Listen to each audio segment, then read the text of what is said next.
Hey guys! Welcome back to my YouTube channel. I am Gwen Salmarin, the Millennial Breadwinner, and empower breadwinners to become generational wealth builders. And guys, I saw that 98% of you are not subscribed. So please click the subscribe button below and like nyo na rin para din ma-notify kayo on my next videos.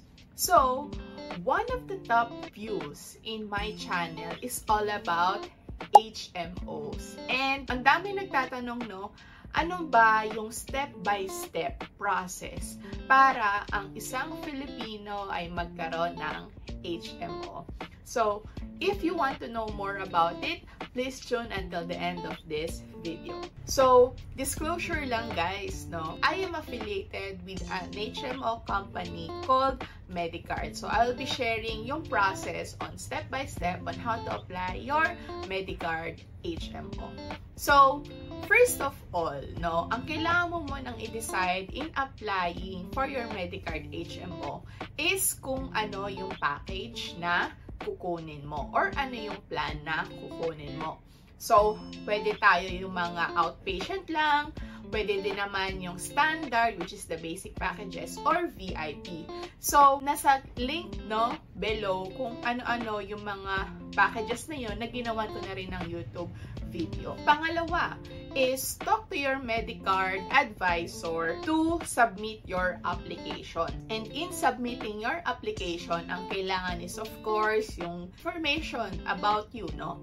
Name, address, telephone, mobile number, email address, kasama na rin yung SSS and TIN number ninyo. And then, kung in-avail nyo yung package na meron kayong kasamang dependent, same din, no? Kailangan meron ding information.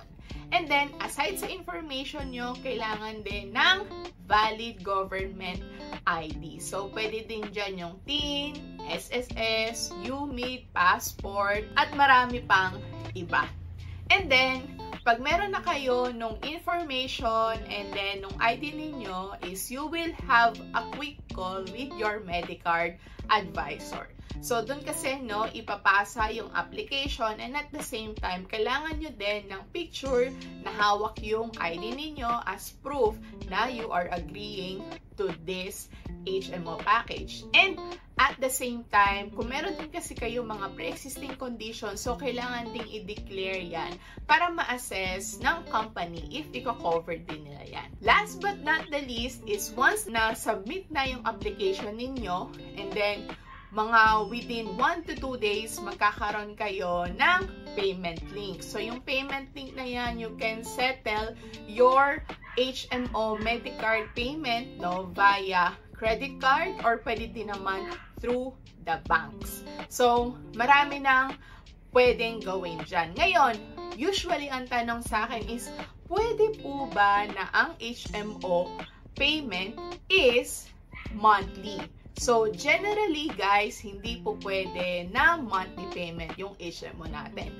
But, with Medicard is since we are partnering with different banks, if ang credit card mo is BPI or BDO, pwede itong mag-i-installment from 3 to 12 months. Depende sa package na kukunin nyo. Yun lang guys, no? 3 easy steps on how to get your HMO Medicard here in the Philippines. So, again, it's una, knowing the package that you want. Number 2 is submitting your application with information and valid ID. And then, pangatlo is your initial deposits. And then, yun lang guys, no? Sobrang dali. Magagamit nyo na yung HMO ninyo, no? If na-approve yan within 1st day to 11th day of the month, magagamit nyo yan 16th day of the month, or kung 12 of the month onwards is next month, pwede nyo na ding magamit yan. And the best thing about with Medicard HMO is you also now have an app. Yes, no? Yung pagpapa-appointment ninyo, yung pagpapa-check up ninyo, pwede nyo na rin i-request through the app. So guys, if you are looking for an HMO Medicard advisor, you can click the link below. Meron dyan link where you can book a discovery call with me so I can help you to decide what is the best HMO package plan for you. Thank you guys! Bye!